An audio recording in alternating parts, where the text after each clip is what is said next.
बिस्मिल्लाहिर्रहमानिर्रहीम। अस्सलाम वालेकुम। Dear students, current electricity chapter 13, इसका न्यूमेरिकल नंबर 13.6। सर्किट हमारे पास गिवन है। एक रजिस्टर, इसकी रेजिस्टेंस 8 ओम, एक बैटरी है, उसकी ईएमएफ 24 वोल्ट है, दूसरी एक बैटरी है, उसकी ईएमएफ 6 वोल्ट है। डियर स्टूडेंट, हमें कैलकुलेट करना है कि इस बैटरी के अक्रॉस टर्मिनल पोटेंशियल डिफरेंस क्या है और E2 जो है इसके टर्मिनल पोटेंशियल डिफरेंस क्या है। स्टूडेंट्स, अगर देखा जाए ये बैटरी जो है इसका ईएमएफ 24 वोल्ट है, इसका 6 वोल्ट है। ये बैटरी जो है ये डिस्चार्ज होगी और ये बैटरी चार्ज होगी क्योंकि इसके पास एनर्जी ज़्यादा है, ज़्यादा वोल्टेज की है, तो ये एनर्जी जो है सर्किट को सप्लाई करेगी। तो स्टूडेंट्स, हमने ईएमएफ कैलकुलेट करने हैं। स्टूडेंट्स, अगर कोई बैटरी है डिस्चार्ज हो, उसके टर्मिनल पोटेंशियल डिफरेंस है, उसकी इक्वेशन ये बन जाती है VT is equal to E minus IR। ये हमें बुक में गिवन है। स्टूडेंट्स, अगर कोई बैटरी है चार्ज हो तो उसके टर्मिनल पोटेंशियल डिफरेंस जो होंगे वो होंगे E प्लस IR। तो स्टूडेंट्स, अगर बैटरी डिस्चार्ज हो उसके ईएमएफ में कमी आती है, अगर कोई बैटरी चार्ज हो उसके ईएमएफ में इजाफा होता है।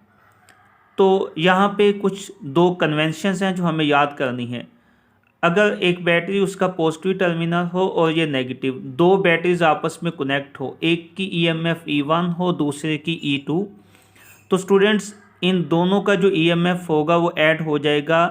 चार्जेस हैं वो लो से हाई की तरफ जाएंगे, उससे कोई रुकावट नहीं आएगी। इसी तरह अगर यहाँ पॉजिटिव हो यहाँ नेगेटिव हो तब भी ऐसे ही है। लेकिन अगर कोई ऐसा केस हो, एक बैटरी है उसका ये नेगेटिव टर्मिनल और पॉजिटिव के साथ जुड़ा हो और यहाँ पे या नेगेटिव के साथ, उस वक्त उसको रिपल्शन का सामना होता है, तो लिहाजा उसके ईएमएफ में ऐसे कमी आएगी, तो उसका total EMF E1 minus E2 होगा। हमारा केस भी कुछ ऐसे ही है कि ये बैटरी का पॉजिटिव टर्मिनल है और पॉजिटिव के साथ जुड़ा है, तो लिहाजा इसका ईएमएफ 24 वोल्ट है, इसका 6।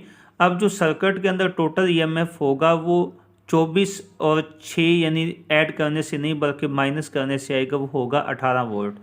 तो अब हमें टर्मिनल पोटेंशियल डिफरेंस इसके फाइंड करने हैं और इसके फाइंड करने हैं। तो अब हमें ईएमएफ गिवन है दोनों की, हमें रेजिस्टेंस भी बैटरी की इंटरनल गिवन है, लेकिन हमारे पास करंट नहीं है। स्टूडेंट्स, ये एक सीरीज सर्किट है, तो हमें सबसे पहले करंट जो है फाइंड करना है। सीरीज सर्किट में करंट जो है वो सेम रहता है। इसके लिए हम इक्विवेलेंट रेजिस्टेंस फाइंड करेंगे। Equivalent resistance R resistance given है 8 ओम है। पहली बैटरी उसकी इंटरनल रेजिस्टेंस 0.1 ओम, दूसरी की 0.9, तो टोटल इक्विवेलेंट रेजिस्टेंस 9 ओम आ जाएगी। हमें पता है कि अब ईएमएफ जो है वो E1 माइनस E2, हम ये कन्वेंशन यूज़ करेंगे। और याद रखिएगा यहाँ पे ये डिसकनेक्ट है, कनेक्ट नहीं है। और दूसरी चीज़ ये है कि हमारे पास ईएमएफ 18 वोल्ट आ गए। अब हमें करंट फाइंड करना है। तो स्टूडेंट्स, अब करंट फाइंड करने के लिए हम V is equal to IR, लेकिन अब V नहीं लिखेंगे, हम EMF लिखेंगे जब हमें EMF का पता है। E is equal to IR equivalent. I हमें फाइंड करना है। EMF हमारे पास 18 वोल्ट है और रेजिस्टेंस 9 ओम, तो करंट 2 एम्पियर आ जाएगा। तो स्टूडेंट्स, ये जो हमारे पास बैटरी है, ये E1 जो बैटरी हमने इसको कहा, ये डिस्चार्ज होगी, तो EMF इसका गिवन है, करंट हमने फाइंड करना था, रेजिस्टेंस इसकी गिवन है, तो इसके टर्मिनल पोटेंशियल डिफरेंस वो 23.8 वोल्ट यानी इसके EMF में कमी आएगी। इसी तरह ये जो बैटरी है इसके EMF में इजाफा होगा, ये चार्ज होगी, तो इसके टर्मिनल पोटेंशियल डिफरेंस 6 वोल्ट पहले EMF गिवन है और कुछ इसमें ऐड हो गई, ये 7.8 आ जाएगा। ये डियर स्टूडेंट्स, ये आपकी 13.6 जो है ये आपका न्यूमेरिकल प्रॉब्लम था। नेक्स्ट स्टूडेंट्स, हमारे पास न्यूमेरिकल नंबर 13.7 है जो किरचॉफ लॉ से सॉल्व होगा। स्टूडेंट्स, ये आपके पास डायग्राम जो है वो गिवन है। डायग्राम में हमारे पास ये दो रजिस्टर लगे हैं, एक की रेजिस्टेंस 18 ओम है, दूसरे की 12 ओम। एक बैटरी 6 वोल्ट की है, दूसरी 9 वोल्ट की है। जब हम किरचॉफ लॉ लगाते हैं तो हम क्या करते हैं, हम पहले करंट की डायरेक्शन बनाते हैं। मैंने सपोज करी दोनों की करंट की डायरेक्शन जो है वो एंटी क्लॉकवाइज है। इसकी बैटरी को E1 का नाम दिया, इसको E2 का। ये रेजिस्टेंस R1 कह दी, ये रजिस्टर की रेजिस्टेंस R2 कह दी है। याद रखिएगा, अब अगर यहाँ से हम स्टूडेंट्स अगर चलेंगे, अगर हम एंटी क्लॉकवाइज चलेंगे तो हम ऐसे जाएंगे इधर को एंटी क्लॉकवाइज, यानी यहाँ पे बैटरी हम लो से किधर जाएंगे, हाई की तरफ। तो यहाँ जो चेंज इन पोटेंशियल डिफरेंस होगा हमारा, ये चेंज ईएमएफ अब यहाँ पे आएगा, वो क्या आएगा, पॉजिटिव आएगा, क्योंकि हम लो से हाई जाएंगे। फिर यही करंट यहाँ पे ऐसे आएगा, जब हम नीचे की तरफ यहाँ आएंगे तो ये R2 रजिस्टर लगा हुआ है, इसमें से करंट हमारे लूप का कौन सा होगा, I1। तो जब चेंज इन पोटेंशियल डिफरेंस यहाँ पे बात की जाएगी तो वो क्या आ जाएगा, चेंज इन पोटेंशियल डिफरेंस यहाँ पे नेगेटिव होगा। ये हमने किरचॉफ रूल के अंदर पढ़ा है। अगर देखा जाए फिर वो करंट जो है ऐसे नीचे की तरफ आएगा, यहाँ आ जाएगा, तो ये R1 है, इसमें से चेंज इन पोटेंशियल डिफरेंस यहाँ पे भी क्या आ जाएंगे, माइनस, यानी माइनस इसका करंट जो है वो I1 है, इसके रजिस्टर की रेजिस्टेंस R1 है, तो चेंज इन पोटेंशियल नेगेटिव, इसमें भी नेगेटिव आएगा। अगर देखा जाए ये जो R2 है, ये दोनों हमारे पास दो लूप बनते हैं, ये कॉमन है, कॉमन रजिस्टर, इसमें से दोनों करंट पास करेंगे, इस लूप का भी और इस लूप का भी। अगर इस बैटरी की बात की जाए, इस लूप की बात की जाएगी, हम एंटी क्लॉकवाइज ऐसे आएंगे, लो से हाई आएंगे, यहाँ भी चेंज इन पोटेंशियल क्या आ जाएगा, पॉजिटिव आ जाएगा। फिर हम ऐसे यहाँ होते हुए जब ऊपर को जाएंगे, ये जो I2 करंट है ये I1 के क्या होगा, ऑपोजिट। तो स्टूडेंट्स याद रखिएगा, हम जो डायरेक्शन लेंगे वहाँ चेंज इन पोटेंशियल जो है वो नेगेटिव होगा, जो उसके ऑपोजिट आता होगा वो चेंज इन पोटेंशियल जो है वो क्या होगा, पॉजिटिव हो जाएगा। तो स्टूडेंट्स हम सबसे पहले हमने बैटरीज के नाम रखे, रजिस्टर के नाम, और हमने लूप की करंट की डायरेक्शन बनाई है। अगर लूप में इसको 1 कह देता हूँ तो फॉर लूप 1 जो है हम यहाँ से चलेंगे एंटी क्लॉकवाइज, ऐसे में लो से हाई की तरफ आऊँगा तो चेंज इन पोटेंशियल क्या आ जाएंगे, नेगेटिव। तो स्टूडेंट्स यहाँ पे चेंज इन पोटेंशियल ईएमएफ के लिए पॉजिटिव हो जाएगा, लो से हाई आऊँगा तो पॉजिटिव।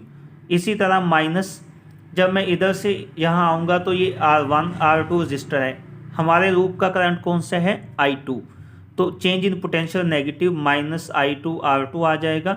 उसके ऑपोजिट पे तो करंट आता है इस लूप का, क्योंकि ये दोनों लूप के लिए कॉमन रजिस्टर है, तो इसके लिए वो क्या आ जाएगा, positive, change in potential positive. आपकी जो डायरेक्शन है उसमें रजिस्टर अगर पड़ा है तो वहाँ चेंज इन पोटेंशियल नेगेटिव, उसके ऑपोजिट वाला पॉजिटिव होगा, तो पॉजिटिव चेंज इन पोटेंशियल यानी V = IR होता है। यहाँ भी ऐसे ही I1 R2, यहाँ से चले अब दोबारा बैटरी पे आ जाएंगे, तो the sum of R changes potential difference in a close circuit is equal to 0। ये हम किरचॉफ सेकंड रूल जो है।